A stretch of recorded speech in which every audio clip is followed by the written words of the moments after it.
If you only learn about China through Instagram or TikTok, you might think we come straight out of Cyberpunk 2077, with neon lights everywhere and light rail trains passing through buildings, as if each of us is from the future.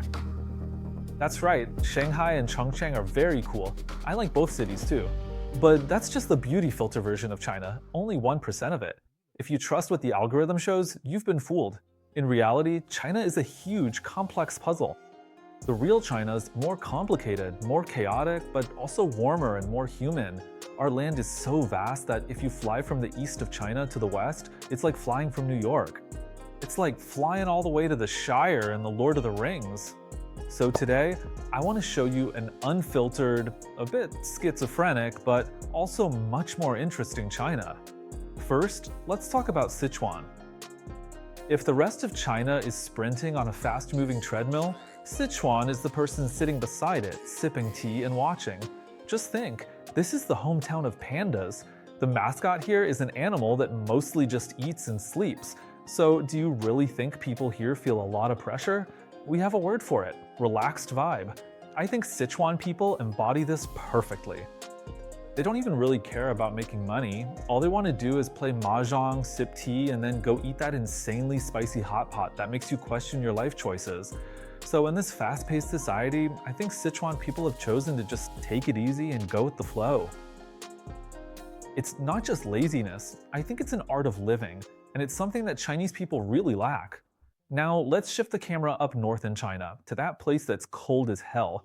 If Sichuan is like a quiet, artistic type, then the northeast is like that big guy you meet at a bar, the loudest one there, always cracking jokes and insisting on fighting you to pay the bill.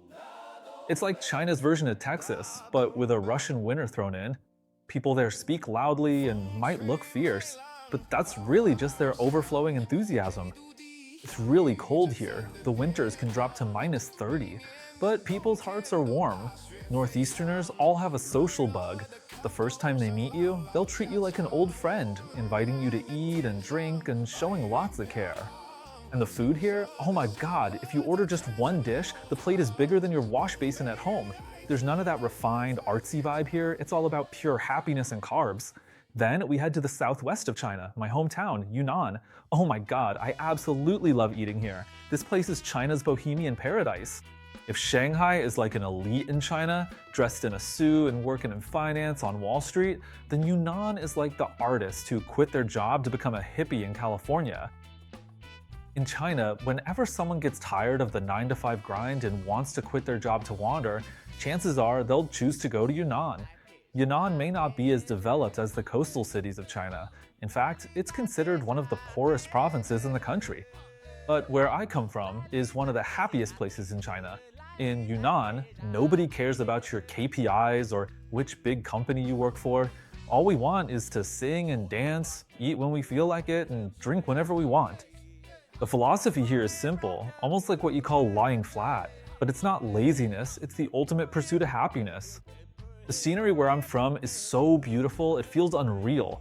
In Yunnan, you can see landscapes that look like Northern Europe, North America, Africa, or even South America. You can find similar views to all of those. And the cost of living is unbelievably low, so happiness comes very easily. To be honest, where I'm from is actually a bit like California in the last century, or like Bali today. It's just full of that vibe where people don't care about money, they just want to be happy. And finally, if you want to experience real street life, you have to go to this place. Guangdong is the place where that song you all know comes from. 一阴一阳之味道，仔细东来。明码标价的那些屋，别墅里面唱 K， 水池里面银龙鱼，老天保佑金山银山前路有。 It's one of the richest provinces in China, but you'd never be able to tell just by looking at it. In Shanghai, rich people all wear suits, but in Guangdong, if you see an uncle wearing a shabby tank top and flip-flops, don't underestimate him. He might own an entire building. This is what we call quietly making a fortune. People from Guangdong are incredibly practical. They don't care about appearances. What matters to them is whether the food tastes good and whether the business makes money. That's what the engine of China's economy should look like, full of sweat, steam, and delicious dim sum. So what is China really like? Is it the style of people in Shanghai, the warmth of people from the Northeast, or the freedom of Yunnan? My answer is all of these are China. Don't let a few short videos define this country. The next time you see those flashy skyscrapers in China online, that's China too. If what you see are uncles with their bellies out, shirtless, drinking beer by the roadside, or spitting on the street, that's also China. And when you see young people camping and relaxing freely in the mountains, that's China as well. That's why I find China so interesting. Not every Chinese person lives out this so-called Chinese dream.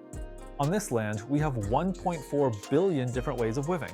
Some are trendy, some are old-fashioned, but all of them are real. I'm Gavin, and this is China without any filters. Next time, I'll show you how I live among these different Chinas. Don't forget to subscribe to this channel.